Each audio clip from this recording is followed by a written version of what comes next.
สบายดีพี่น้องทางฝั่งไทยและฝั่งลาวเฮามีพาพี่น้องมากินสมบักม่วงเห็นบ่มีหอมบัวมีตอนปลาแดกเนี่ยตอนกำลังพอดีกินเลยตัวละค่ำประมาณกำไรไหลเลยกินน้ำกันเด้อแซ่บ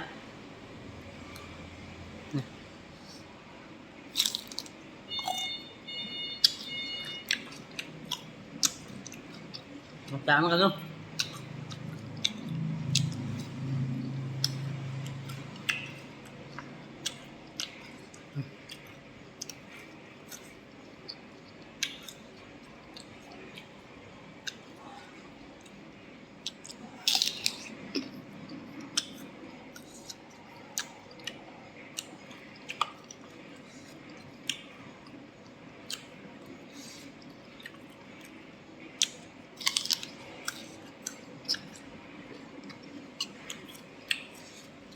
บ่สนใจ